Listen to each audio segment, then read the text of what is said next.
എല്ലാവർക്കും ഹായ്. ഈ വീഡിയോ കണ്ടതിനു ശേഷം നിങ്ങൾക്ക് റെസിസ്റ്ററുകളുടെ സീരീസ് പാരലൽ കോമ്പിനേഷനുകളുടെ സവിശേഷതകൾ പരിശോധിക്കാൻ കഴിയും.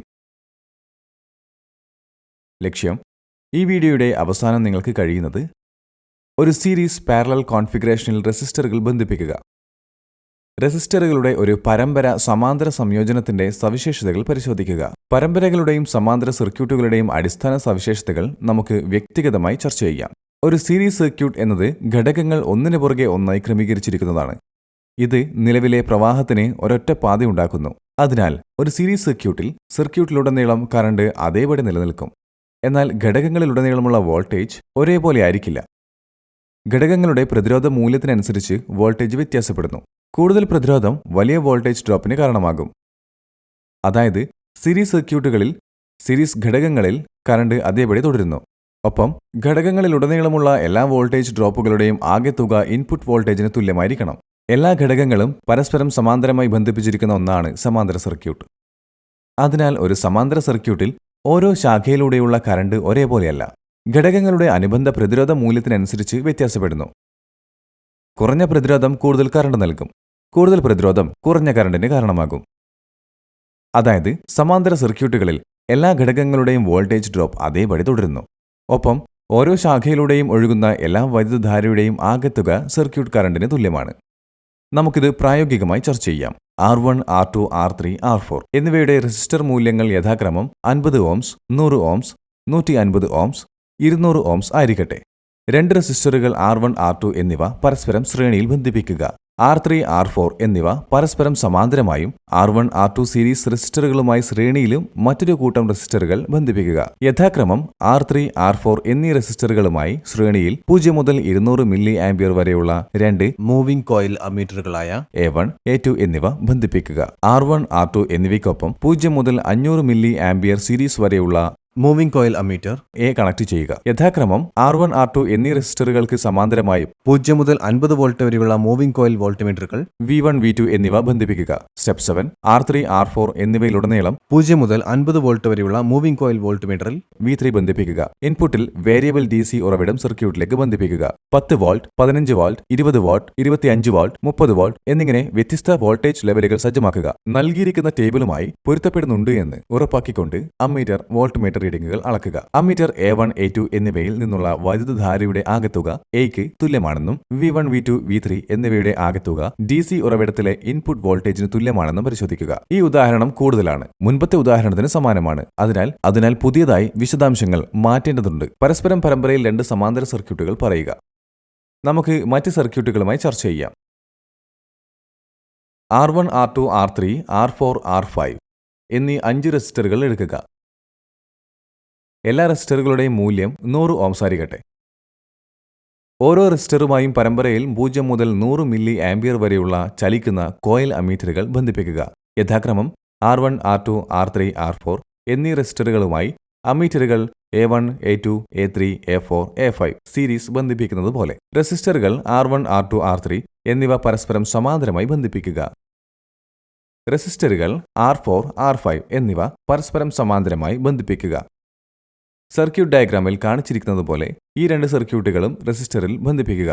സർക്യൂട്ടിലേക്ക് 12 വോൾട്ട് ബാറ്ററി, സ്വിച്ച് S, 0 മുതൽ 500 മില്ലി ആംപിയർ വരെയുള്ള ഒരു സാധാരണ അമ്മീറ്റർ A എന്നിവ ബന്ധിപ്പിക്കുക. സ്വിച്ച് S അടച്ച് സർക്യൂട്ട് ഊർജ്ജസ്വലമാക്കുക. ടാബുലേഷനിൽ മീറ്റർ റീഡിംഗുകൾ രേഖപ്പെടുത്തുക. A1, A2, A3 എന്നിവയിലെ വൈദ്യുതധാരകളുടെ ആകെത്തുക A4, A5 എന്നിവയിലെ വൈദ്യുതധാരകളുടെ ആകെത്തുകയ്ക്ക് തുല്യമാണെന്ന് നിങ്ങൾക്ക് നിരീക്ഷിക്കാനാകും.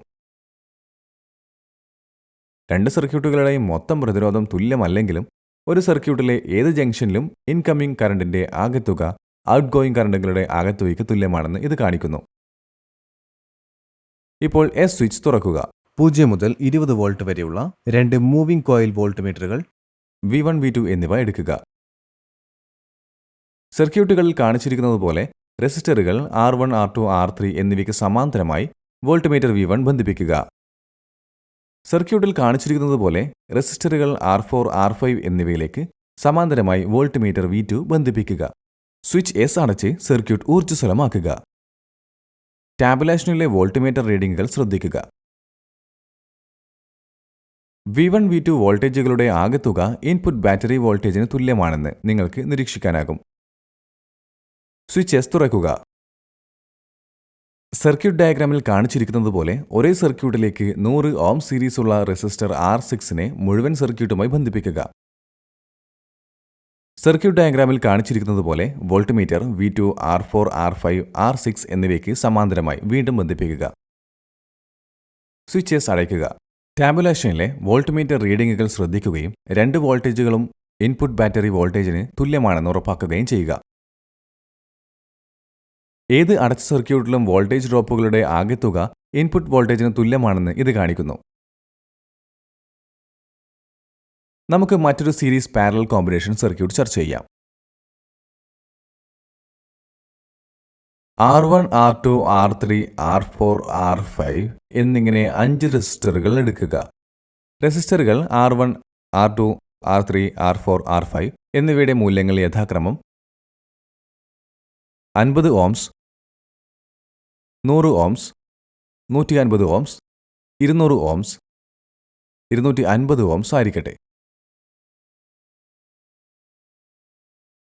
ഓരോ റെസിസ്റ്ററുമായും പരമ്പരയിൽ 0 മുതൽ 50 മില്ലി ആംപിയർ വരെയുള്ള മൂവിംഗ് കോയിൽ അമ്മീറ്ററുകൾ ബന്ധിപ്പിക്കുക. A1, A2, A3, A4, A5 ശ്രേണികൾ യഥാക്രമം R1, R2, R3, R4, R5 എന്നിവയിലേക്ക്. R2, R3, R4, R5 എന്നീ റെസിസ്റ്ററുകൾ പരസ്പരം സമാന്തരമായി ബന്ധിപ്പിക്കുക. സർക്യൂട്ട് ഡയഗ്രാമിൽ കാണിച്ചിരിക്കുന്നതുപോലെ R1 ശ്രേണിയിലെ റെസിസ്റ്ററുകൾ സർക്യൂട്ടിലേക്ക് ബന്ധിപ്പിക്കുക. സർക്യൂട്ട് ഡയഗ്രാമിൽ കാണിച്ചിരിക്കുന്നതുപോലെ 2 സീരീസ് സർക്യൂട്ടുകൾക്ക് സമാന്തരമായി 0 മുതൽ 20 വോൾട്ട് വരെയുള്ള 2 വോൾട്ട്മീറ്ററുകൾ V1, V2 എന്നിവ ബന്ധിപ്പിക്കുക.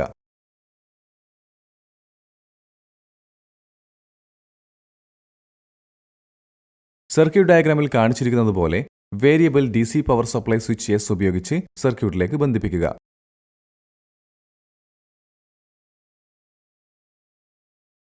വേരിയബിൾ DC പവർ സപ്ലൈയിലെ വോൾട്ടേജ് ലെവൽ ഏറ്റവും കുറഞ്ഞ ക്രമീകരണത്തിലാണെന്ന് ഉറപ്പാക്കുക.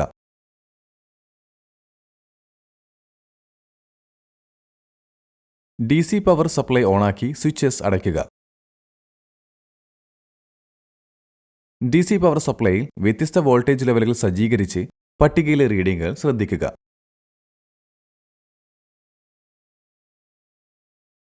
കിർച്ചോഫിന്റെ നിലവിലെ നിയമം തെളിയിക്കുന്ന A2, A3, A4, A5 എന്നിവയിലെ വൈദ്യുതധാരകളുടെ ആകെത്തുകയ്ക്ക് തുല്യമാണ് A1ലെ വൈദ്യുതധാരയെന്ന് ഉറപ്പാക്കുക.